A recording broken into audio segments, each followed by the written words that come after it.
Finally, my Lexington 2 review.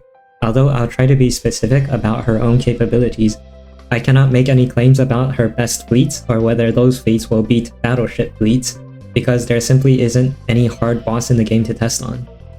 She will possibly be in the PvP meta, but I don't know about PvP, so go consult some more trustworthy sources for that. In campaign, she's just a typical URCV, S tier like a bunch of other rainbow carriers are as well, so I'll just focus on the single target bossing in this video.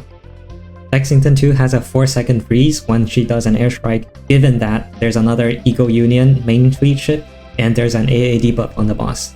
That means we can remove Implacable and remove Eldridge unless Eldridge is needed for the Vanguard survival.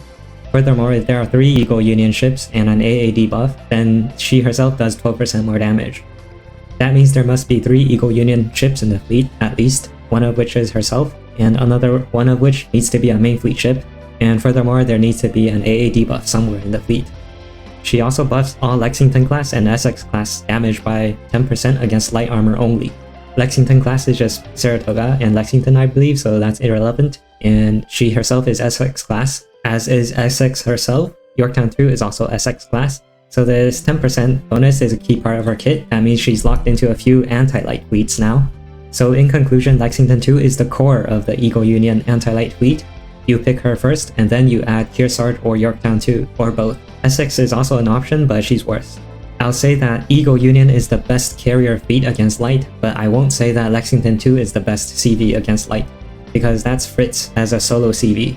Fritz with 2 BBs is better than Lexington 2 with 2 BBs, unless one of the BBs is Kearsarge, at which point I would consider that a USS fleet. I'll have 2 or 3 example fleets in this video, but those fleets are not tested against each other, and they're not tested against BBs because there's no way to test them since there's no difficult light boss in the game currently. You can test it by lowering your fleet tech or using a worse fleet, but that could introduce some bias. Just know that all of the example fleets I show are top or pretty near the top.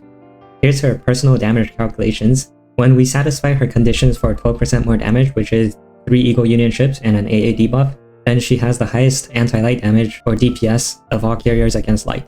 But for medium and heavy, she's nothing special. Like even Fritz, who's not known for being good against heavy, is slightly beating Lexington 2.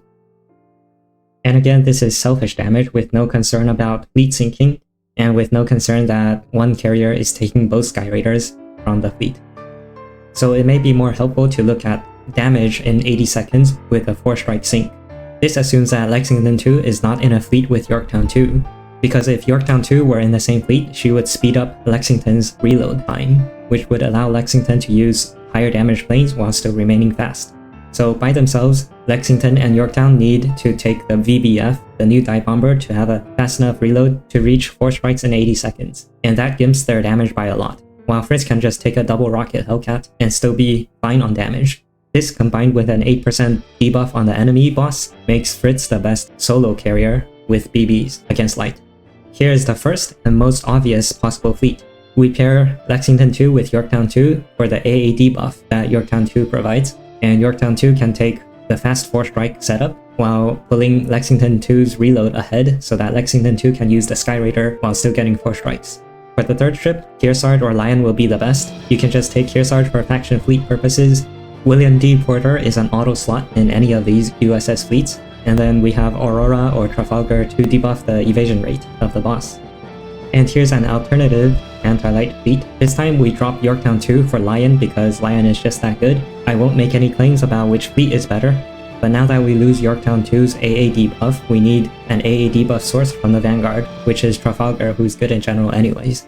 And now without Yorktown 2 speeding her up, we need to change Lexington 2's planes to the low damage fast plane. On the tier list, of the 3 Rainbow Eagle Union carriers, Essex is the best one solo, like she's a generalist. While if you build some good fleet combos with the other USS ships, Lexington 2 is the best, while Yorktown 2 is the second best. Note that they are only really good on light, they're usable against medium perhaps, and they're pretty bad against heavy.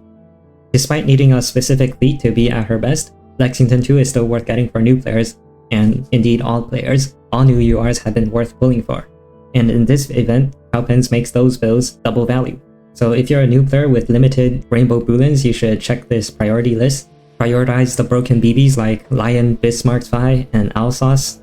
After that, I would rate Amagi and Hakuho higher than Lexington 2, because these Sakura Empire ships are good against heavy, and heavy is where BBs are the weakest. After that, we have Lexington 2, and then the strongest Vanguard ships like Trafalgar, William D. Porter, Z-52, and Laffy 2. Laffy 2 is rerunning next month, so look out for that.